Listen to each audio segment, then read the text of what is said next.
오늘은 위로의 사람 바나바라는 제목으로 말씀을 전해드리겠습니다. 참으로 힘든 시대를 살아가고 있어서 오늘날 저와 여러분 모두 누군가로부터 먼저 위로받고 이해받고 사랑받기를 그 어느 때보다 소망하는 시대가 아닌가 그렇게 생각해 봅니다. 저도 가끔 집에서 집사람에게 요즘 힘들다, 있을 때 잘해줘라 이렇게 이야기할 때가 가끔 있습니다. 그런데 우리가 종종 찬송으로도 부르고 성 프란시스의 평화의 기도 잘하는 그 기도문이 있잖아요. 그 기도문에서 프란시스는 위로받기보다는 위로하고 이해받기보다는 이해하고 사랑받기보다는 사랑하며 이렇게 노래합니다. 그래서 오늘 저와 여러분 다 잘 아시는 말씀입니다. 바나바 너무도 잘 알지요? 위로의 사람 바나바의 모습을 함께 기억을 되살리며 나누면서 저와 여러분도 주님께 위로받기보다는 위로하고 이해받기보다는 이해하고 사랑받기보다는 사랑하는 믿음의 삶을 살게 하옵소서. 오늘 이 시간만이라도 그렇게 기도하는 시간이 되면 좋겠습니다. 오늘 성경 말씀 사도행전 4장 36절의 말씀을 보면 바나바가 어떤 사람이었는지 단 한마디로 우리에게 소개하는 음성을 들을 수 있죠. 구브로에서 난 레이족 사람이 있으니 이름은 요셉이라 사도들이 일컬어 바나바라 번역하면 위로의 아들이라 하니 이렇게 말씀합니다. 바나바의 본래 이름은 요셉이었습니다. 그런데 여러분 초대교회 지도자들이었던 제자들이 가만히 바나바를 살펴보니까 사람들을 위로하는 그런 은사가 있습니다. 그래서 오늘날로 말씀드리면 요셉이라고 하는 이름 대신에 별명, 애칭으로 바나바다 뜻을 풀이하면 위로의 아들이다 이렇게 불러주었습니다. 여러분 바나바라는 이름은 근데 본래 히브리 말 이름에서 왔습니다. 그 히브리 말 이름은 바르네 부아, 그것을 헬라어로 바나바 이렇게 표기한 거죠. 히브리어로 바르네 부아는 바르, 우리가 잘 알죠? 바요나 시모나 그러면 요나의 아들 시모나 이 말이거든요. 바는 아들이라는 뜻이고, 그리고 네부아 이러면 네비, 나비, 예언 혹은 예언자라는 뜻입니다. 그러니까 바나바의 본래 이름은 예언의 아들 혹은 예언자의 아들, 그래서 예언의 은사를 받은 사람, 본래 이런 뜻입니다. 그런데 여러분 오늘 본문 말씀에 보면 바나바라는 이름의 뜻을 예언의 아들 혹은 예언의 은사를 받은 사람 이렇게 풀이하지 않고 위로의 아들 이렇게 풀이했습니다. 왜 이렇게 풀이했을까 이 생각을 한참 해보았는데요. 우리가 여기서 알아야 할 사실이 있습니다. 우리가 흔히 알고 있는 예언이라는 말의 뜻과 초대교회에서 예언 이럴 때 사용한 의미가 매우 다르다는 것을 우리가 알아야 합니다. 여러분 우리가 흔히 알고 있는 예언이라는 말의 의미는 앞으로 일어난 일을 미리 이야기한다 이런 뜻을 가지고 있죠. 그런데 초대교회에서 예언의 의미를 아주 다르게 사용하고 있는 것을 우리는 보게 됩니다. 성경 말씀에 있잖아요. 성경 말씀에 보면 이제 수요일마다 고린도전서 이제 말씀을 나누려고 하는데요. 고린도전서 14장 말씀에 방언의 은사와 예언의 은사를 비교해서 사도 바울이 교훈해 주잖아요. 그때 예언의 의미를 한마디로 이렇게 설명해 줍니다. 고린도전서 14장 3절과 4절 말씀을 보시면 그러나 예언하는 자는 사람에게 말하여 덕을 세우며 권면하며 위로하는 것이요 방언을 말하는 자는 자기의 덕을 세우고 예언하는 자는 교회의 덕을 세우나니 이렇게 말씀합니다. 예언은 개인의 덕을 세운다, 자기 자신을 유익하게 한다, 그런 기능을 갖고 있지만 예언은 자신이 아니라 교회, 성도들 전체의 덕을 세우고 유익을 준다, 이런 차이가 있으니 사도 바울은 방언보다도 예언의 은사를 더 사모하라, 이렇게 교훈합니다. 여러분, 어떻게 예언이 교회의 덕을 세우고 교회 전체 성도님들 전체를 유익하게 하는 것일까요? 조금 전에 읽은 14장 3절 말씀을 헬라어 원어에 좀 더 충실하게 번역을 하면 이렇습니다.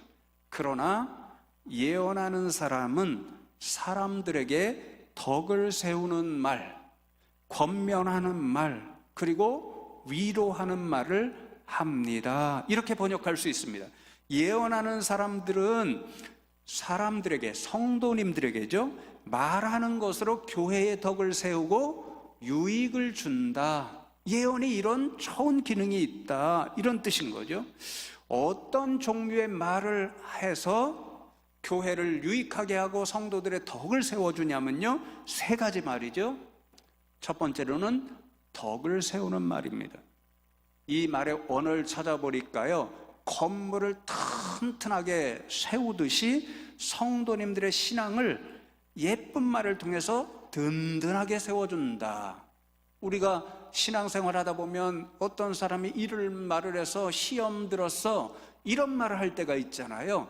정반대로 어떤 분들의 신앙을 흔들리게 하고 넘어지게 하고 시험 들게 하는 것이 아니라 정말 예쁜 말을 통해서 그분의 신앙생활을 더 든든하게 세워주는 것, 믿음을 더 든든하게 세워주는 것, 이것이 바로 덕을 세우는 말입니다. 두 번째로는 권면하는 말을 합니다, 이렇게 이야기하잖아요. 이 권면한다는 것은요, 누군가의 옆에서 아주 따스하게 이렇게 하시면 좋습니다, 저렇게 하시면 좋겠습니다, 이런 지혜를 가지고 조언해서 힘과 용기를 준다, 이런 뜻입니다. 세 번째로는 위로하는 말을 합니다, 그러잖아요. 위로한다는 것은 우리가 너무도 잘 알죠. 힘들어 하시는 분이 있습니다. 아주 너무 힘들어서 주저앉아 계신 분이 있습니다. 그런 사람에게 다가가서 격려해주고, 그래서 일으켜 세워주고, 그런 뜻을 말합니다. 이런 예쁜 말들을 통해서 성도님들 한 분 한 분과 교회 전체의 덕을 세우고 유익을 주는 것, 이것이 예언입니다. 그런데 여러분, 초대 교회에서 이런 일을 가장 잘하신 분이 누구였냐면요, 바로 바나바였습니다. 그래서 제자들이 보고, 본래는 요셉이었는데 너는 앞으로 바나바야, 위로의 아들이라고 우리가 부르겠어, 이렇게 이야기한 거죠. 여러분, 우리는 잘 알고 있습니다. 성경 말씀에 보면 바나바가 이렇게 예언하는 일, 덕을 세워주고 또 권면해주고 위로하는 말을 통해서 성도님들에게 덕을 끼치고 유익을 주고 교회 전체에 큰 유익을 끼친, 그것을 알 수 있는 두 사람과의 관계가 성경에 분명하게 나타나죠. 첫 번째 사람은 사도 바울이었습니다. 사도행전 9장 26절과 27절 말씀을 보시면 이렇게 기록되어 있습니다. 사울이 예루살렘에 가서 제자들을 사귀고자 하나 다 두려워하여 그가 제자됨을 믿지 아니하니 바나바가 데리고 사도들에게 가서 그가 길에서 어떻게 주를 보았는지와 주께서 그에게 말씀하신 일과 다메섹에서 그가 어떻게 예수의 이름으로 담대히 말하였는지를 전하니라, 이렇게 말씀합니다. 우리가 잘 아는 것처럼 사도 바울은 처음에 바울이 아니었죠. 사울이었을 때 누구보다도 심하게 교회를 핍박하는 사람이었습니다. 수많은 교인들을 잡아다가 감옥에 가두고 스데반 집사님 같은 분 돌로 칠 때에 앞장섰던 사람이 바로 바울이었습니다. 그러던 그가 우리가 잘 아는 것처럼 다메섹 도상에서 예수님을 만나고 회심하게 됩니다. 그래서 이제 예루살렘 교회의 지도자들을 제자들을 찾아가서 내가 이제 교회를 핍박하는 사람으로 더 이상 살지 않고 예수님의 사람으로 살겠습니다, 그렇게 회심했습니다, 그렇게 이야기하며 가까이 좀 사귀려고 했는데 제자들이 믿지를 않습니다. 제자들을 찾아갔다는 이 헬라어 문법을 찾아보니까요, 미완료 시제로 되어 있습니다. 이것은 반복적으로 그렇게 했다는 것입니다. 몇 번을 제자들을 찾아갔습니다. 그리고 제발 나를 믿어주십시오. 이제는 교회를 핍박하지 않겠습니다. 교회를 사랑하고 제가 주님을 위해서 살아가겠습니다. 제가 다메섹 도상에서 예수님을 만나고 회심했습니다. 믿어주십시오. 그렇게 이야기했음에도 불구하고 계속해서 제자들은 두려워서, 바울이 이전에 행한 일을 너무 잘 알고 있잖아요. 너무도 무서워서 믿지를 않았습니다. 아마도 저 바울이라는 사람이 우리를 속이려고 저렇게 거짓말을 하는가 보다, 저 사람이 어떻게 회심할 수 있단 말인가, 교회를 그렇게 핍박하고 멸시하던 사람이 이것은 거짓말일 거야, 우리가 받아주면 교회 공동체 전체를 어떻게 해보려고 해를 끼칠 사람이야, 이렇게 생각하면서 받아주지를 않았습니다. 그래서 사도 바울은요, 아마도 굉장히 낙심했을 것입니다. 내가 진정으로 회심했는데, 정말 예수님을 만났는데 왜 제자들이라고 하는 사람들이, 사람이 변화될 수 있다라고 가르치는 사람들이, 복음의 능력이 그렇다라고 이야기하는 사람들이 왜 내가 변화된 것을 믿지 못할까? 왜 이럴까? 그렇게 낙심하고 있었습니다. 그때 사도 바울 앞에 나타난 사람이 바로 위로의 아들 바나바였습니다. 바나바가 바울을 데리고 사도들에게 가서, 이 말이 제가 말씀을 연구하면서 굉장히 중요하다고 생각했습니다. 이 말의 뜻이 옆에 가서 붙잡고 이끌어간다, 이런 뜻입니다. 지금 사도 바울은 수없이 제자들을 찾아가서 나를 믿어주십시오, 가까이 사귀려고 했지만 믿어주지 않습니다. 불안해합니다. 떼어놓습니다. 받아주지 않습니다. 그러니까 낙심하여 왜 이럴까, 이렇게 생각하고 있습니다. 그럼 바울에게 바나바가 다가서 붙잡아 일으켜주면서 나랑 같이 한번 가봅시다, 그렇게 권면하는 거죠. 아마도 처음에 바울은 거부했을 것 같습니다. 아니에요, 당신이랑 가도 소용이 없을 것입니다. 제가 몇 번이나 제자들, 그 지도자들을 찾아가서 저를 믿어주십시오, 그렇게 이야기했지만 저를 믿어주지 않습니다. 소용없을 겁니다. 이렇게 거부하였을 것입니다. 그러자 바나바가 더 힘을 내십시오. 나랑 다시 한번 가보십시다. 내가 최선을 다해 도와주겠습니다. 그렇게 주저앉아 있는 바울을 붙잡아 일으키고, 어찌 보면 억지로 이끌고 제자들에게로 간 것입니다. 그러고는 바울을 옆에 세워두고, 우리가 누구한테 소개할 때 있잖아요, 등을 두드려 가면서 제자들에게 제가 이 사람 책임지고 보장합니다. 분명히 다메섹 도산에서 살아계신 주님을 만났습니다. 그 주님으로부터 엄청난 사명을 받았습니다. 그러니 받아주십시오. 이분이 앞으로 교회와 주님을 위해서 큰 일꾼이 분명히 될 것입니다. 이렇게 천거해 준 거죠. 바나바는 위로의 아들로 제자들에게 다 신뢰를 받고 있었던 사람입니다. 그러니까 그 신뢰를 받은 바나바가 책임지고 추천하니까 제자 공동체도 다 이제 사도 바울을 믿고 받아 주었습니다. 그러니 자연히 바울도 낙심하여 주저앉아 있었는데, 바나바의 이러한 도움을 통해서 큰 격려와 위로를 받고 다시 기운을 낼 수 있게 된 거지요. 여러분, 바나바가 바울을 도와준 일은 여기서 그치지 않았습니다. 정말 그가 큰 일꾼 되도록 초대교회에서 끝까지 바울을 도와준 사람이 바나바였습니다. 제자들의 신뢰를 얻은 바울은 바로 예루살렘 가운데로 나가서 복음을 증거하기 시작합니다. 그런데 유대인들이 가만 둘 리가 없죠. 유대인들은 교회를 여전히 미워합니다. 예수 그리스도의 이름을 세상에서 없애려고 합니다. 그런데 얼마 전까지도 자신들의 가장 앞자리에서 교회를 핍박하고 교인들을 붙잡아 가던 이 사도 바울이 이상한 모습을 보입니다. 이제는 교회가 좋은 곳이라고 이야기합니다. 예수를 믿어야 된다고 복음을 선포합니다. 그러니까 유대인들이 볼 때 눈에 가시입니다. 죽이려는 계획을 세우지요.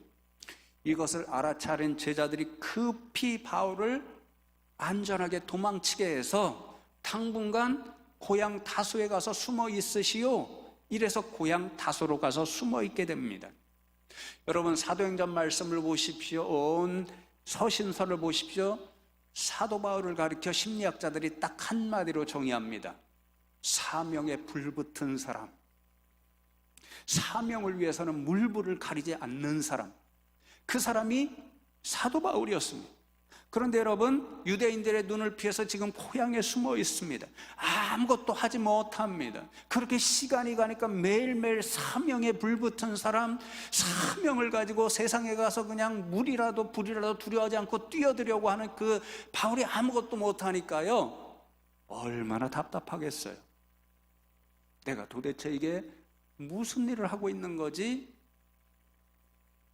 이럴 순간이었습니다. 근데 바로 그 순간 바울 앞에 또 나타난 사람이 위로의 아들 바나바였습니다. 사도행전 11장 25절과 26절 말씀을 보시면 바나바가 사울을 찾으러 다소에 가서 만남에 안디옥에 데리고 와서 둘이 교회에 1년간 모여 있어 큰 무리를 가르쳤고 제자들이 안디옥에서 비로소 그리스도인이라 일컬음을 받게 되었더라. 그렇게 말씀합니다. 예루살렘 교회가 박해를 받자 성도들이 흩어져서 세계 곳곳으로 나갔죠. 그 가운데 일부의 사람들, 사도행전 11장 말씀에 보면 이름도 기록되어 있지 않습니다. 그런 분들이 안디옥 지방에 이르러 복음을 전파하기 시작했습니다. 놀랍게도 성도들이 몰려왔고 교회가 날마다 성장하는데 지도자가 없습니다. 목회할 사람이 없습니다. 그래서 예루살렘 교회의 지도자들, 제자들이 한 사람을 선택해서 안디옥 교회 지도자로 보내게 됩니다. 그 사람이 위로의 아들 바나바였습니다. 바나바가 가서 안디옥 교회를 보니까요, 은혜가 넘칩니다. 그래서 날마다 교회가 성장합니다. 자신 혼자로서는 그 모든 교인들을 지도하고 말씀으로 가르치고 교회 전체를 이끌어가기 부족합니다. 그 순간 생각난 사람이 바울이었습니다.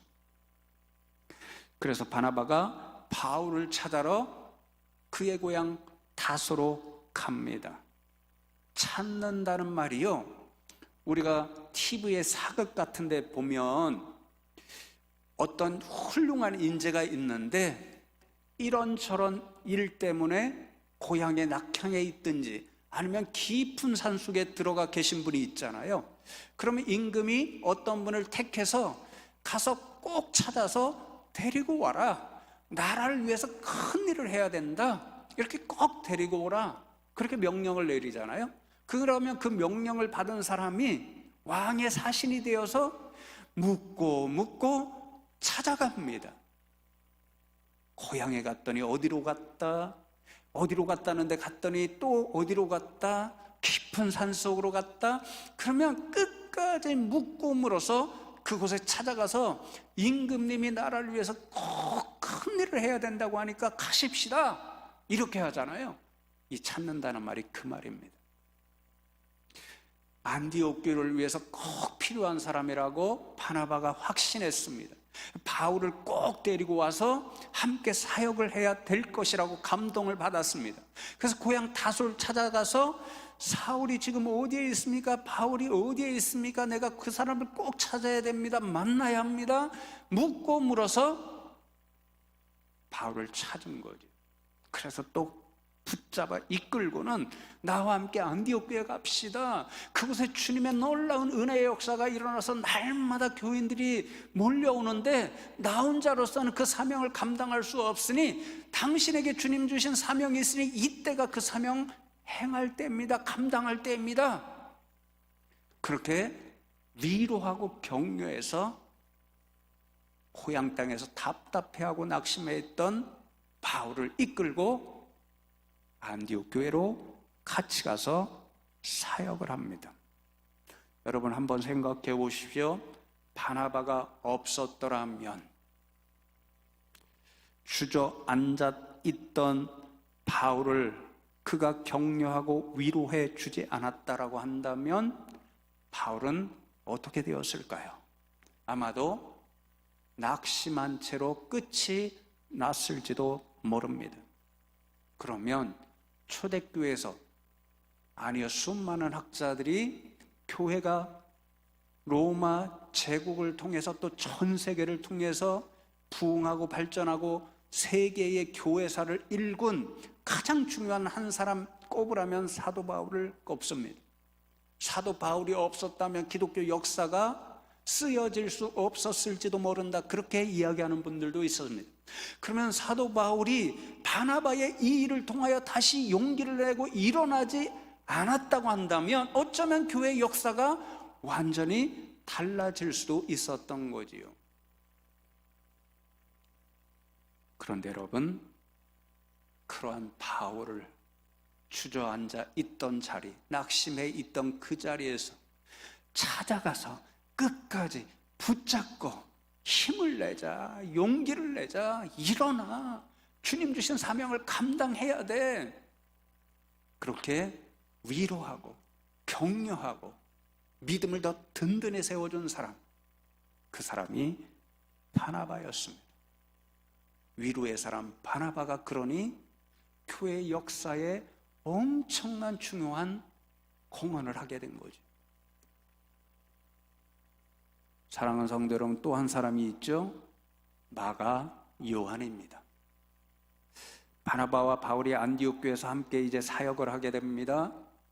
그 모습을 보고 안디옥 교회 전체 교인들이, 당신들이 주님 명령을 받아서 이제 전 세계로 나가서 복음 전파하는 선교사가 되었으면 좋겠습니다. 두 사람을 세워서 기도하고 최초의 교회 선교사로 파송을 하죠. 두 사람이 소아시아 지방을 돌면서 주님의 복음을, 정말로 힘든 일이 많았지만 함께 위로하고 격려하고 힘을 합쳐서 1차 선교여행을 잘 마무리하고 안디옥 교회로 돌아오게 됩니다. 그런데 이렇게 가깝게 동역하고 서로 힘을 주고 용기를 주고 위로하던 바나바와 바울이 갈라서는 일이 불행하게 발생합니다. 사도행전 15장 36절 이하의 말씀을 보면 바나바와 바울이 이제 2차 전도 여행을 떠나기로 의견을 같이 합니다. 그런데 그때 바나바는 마가 요한도 함께 데리고 가자 이렇게 주장을 하는데, 바울은 1차 선교 여행 때 마가 요한도 데리고 갔거든요. 그런데 밤빌리아라는 지역에서 어떤 분들은 마가 요한이 부잣집 아들이었습니다. 그러니까 고생을 별로 안 했을 것이잖아요. 그러니까 고생하다 보니까 힘들어서 돌아왔을 것이다 이렇게 이야기하시는 분들도 있고, 어떤 분들은 유대인이니까 이방인에게 복음을 전파하는 것이 거리껴서, 그러니까 마음에 들지 않아서 돌아왔을 것이다 이렇게 이야기하는 분들도 있는데요, 정확한 이유는 모릅니다. 그때 사명 감당하는 일을 포기하고 돌아온 사람 받아줘서는 안 된다, 동행해서는 안 된다, 사도 바울은 그렇게 강력하게 주장합니다. 바나바는 그래도 한 번 더 데려가십시다, 한 번 더 기회를 줘 보십시다. 우리가 기회를 주지 않으면 마가 요한은 낙심하여 다시는 회복할 수 없을 겁니다. 이렇게 또 추천해 보지만 사명에 불타는 사람이었잖아요. 물과 불, 죽는 것도 두려워하지 않았잖아요. 사도 바울은. 그러니 마음에 들지 않습니다. 아니요, 나는 그럴 수 없어요. 한 번 나고자는 또 나게 하게 되어 있습니다. 그러면 선교여행에 큰 타격이 생깁니다. 그렇게 서로 반대되는 주장을 하니까 15장 39절에 보면 서로 심히 다투어 피차 갈라서게 되었다 그렇게 말씀합니다. 그래서 바나바는 마가 요한을 데리고 자신의 고향인 구브로 지역으로 복음을 전파하러 떠나고, 바울은 실라를 택하여 다른 길로 유럽을 향하여 복음을 전파하러 갑니다. 여러분, 바나바가 다시 한번 기회를 준 마가 요한은 어떻게 되었을까요? 디모데 후서 4장 11절의 말씀을 보면 마가 요한은 절대 안 됩니다. 한 번 나고자는 영원한 나고자입니다. 기회를 다시 줄 수 없습니다. 그 강력하게 비난했던 사도 바울조차 이렇게 인정합니다. 누가만 나와 함께 있느니라. 내가 올 때에 마가를 데리고 오라. 그가 나의 일에 유익하니라. 마가 요한을 바울 자신이 내 일에 유익한 사람이니 꼭 데려오라 이렇게 말씀합니다. 놀라운 일 아닙니까? 바울의 주장대로 마가 요한에게 다시 기회를 주지 않았다면 마가 요한은 어떻게 됐을까요? 아마 바울이 이야기한 것처럼 영영 버려진 사람, 영영 나고자가 되었을지 모릅니다. 그러나 바나바는 마가 요한을 끝까지 버리지 않고 한 번 실패는 누구든지 할 수 있어. 중요한 것은 그 실패의 경험을 통해서 다시는 실패하지 않는 거야. 내가 도와줄 테니까 다시 한번 나와 함께 복음 전파 여행을 떠나보자. 너는 잘 해낼 수 있어. 그렇게 위로하고 격려하며 기회를 주었습니다. 그렇게 해서 마가 요한은 심지어는 자신을 향하여 비난을 퍼붓고 반대했던 바울에게조차도 이 마가 요한은 나의 일뿐만 아니라 교회를 위해서 참 유익한 일꾼이야. 교회의 큰 일꾼으로 회복되고 세워질 수가 있었습니다. 바로 모두 위로의 아들 바나바의 사역 때문이었습니다. 사랑하는 성도 여러분, 저와 여러분 모두가 바나바와 같은 우리 교회 서로에게 또 가정에서 가까이 하시는 분들에게 그런 분들 되면 좋겠습니다. 여러분, 요즘 세상을 보십시오. 뉴스를 보십시오. 덕을 세워주고 바나바처럼 권면하고 위로하고 격려하는 말을 거의 들을 수가 없습니다. 어떻게 그렇게 사람들을 서로 미워하는지요. 특별히 여의도 사람들 참 마음에 들지 않습니다. 어떻게 그렇게 서로 판단하고 비난하고 정죄하고 상처 주는 말만 넘쳐납니다. 지도자들부터. 때때로 교회도 세상과 비슷해지고 있지는 않는가 그렇게 염려될 때도 있습니다. 그러니 제가 어떻게 생각했냐면요, 오늘날 교회에 바나바와 같은 위로의 사람이 있다면, 예언의 은사를 받은 사람들이 많다면 그만큼 교회도 아름다워지고 교회가 세상을 위해서 그러한 일들로 아름답게 만드는 일로 사명을 감당할 수 있지 않을까, 그런 생각을 해보았습니다. 바라기는 저와 여러분 부족하지만 정말 바나바를 닮아서 성령 충만해지고 성령 충만함의 일을 통해서 특별히 예언의 은사를 사모해서 서로 덕을 세워주는 말, 서로 믿음을 더 든든히 해줄 수 있는 말, 권면하는 말, 위로하고 격려하는 말, 그래서 힘과 용기를 주는 말, 예쁘고 아름다운 말, 어떤 말을 할 때 한 번 더 깊이 생각해서 그런 말, 상처 주는 말이 아니라 저부터입니다. 그런 분들 되면 좋겠습니다. 이제 한 예화를 들려드리면서 말씀을 맺습니다. 이 한 사건으로 이렇게 됐다 보기는 어렵겠지만 그러나 굉장히 큰 인생에 영향을 미쳤기에 서로 정반대의 길을 간 두 사람이 있습니다. 어느 시골 마을, 유럽입니다. 성당에서 신부님이 이제 미사를 준비해서 드리고 있는데 그 옆에 보면 이 조그마한 소년들이 시중을 들잖아요. 시중을 들고 있던 한 소년이 그만 성찬식 하는 와중에 도와드리다가 포도주 잔을 떨어뜨리고 말았습니다. 잔이 깨어지고 포도주가 성당 바닥에 완전히 흩어져 버리고 말았죠. 신부는 그 모습을 보고 실수한 소년에게 너 다시는 이 제단에 나올 생각도 하지 마, 그렇게 큰 소리로 호되게 야단을 쳤습니다. 다시는 나오지 않았죠. 비슷한 시간에 이제 미국의 다른 성당에서도 한 소년이 포도주단을 깨뜨리는 사건이 일어났습니다. 그런데 그 성당의 신부님은 전혀 다르게 반응했습니다. 화도 내지 않았고 오히려 그 소년에게 괜찮아, 나도 어릴 때의 너처럼 실수했었어, 정말 많이 했어, 그러니 괜찮아, 힘을 내, 그렇게 소년을 위로하고 격려해 주었습니다. 성당에서 신부님으로부터 헛되게 야단을 맞고 성당을 떠나버린 그 소년은 커서 우리가 잘 아는 유고슬라비아의 독재자 티토 대통령이 되었다고 합니다. 28년 동안 나라를 다스리면서 수많은 사람들을 핍박하고 죽이고 그런 독재자로 살아갔습니다. 반면에 포도주를 쏟고 똑같은 일을 통해서 신부님으로부터 나도 실수했으니 괜찮아, 힘을 내보거라, 이렇게 위로의 말을 듣고 격려의 말을 들은 그 소녀는 나중에 신부님이 되었고 미국 역사에서 존경받는 대주교였던 볼튼 신부님이 되었다고 합니다. 사랑하는 성도 여러분, 어찌 보면 저와 여러분의 말 한마디가 그 사람에게 굉장히 큰 영향력을 끼칠 수 있다는 그런 예화의 말입니다. 그러니 성도 여러분, 오늘 말씀 바나바처럼 또 이야기를 기억하시고 정말 덕을 세워주고 헌면하고 위로하고 격려하는 그런 말들로 서로에게 힘을 주고 용기를 주고 따스한 사람 될 수 있는 저와 여러분 다 되시기를 주님의 이름으로 축복합니다.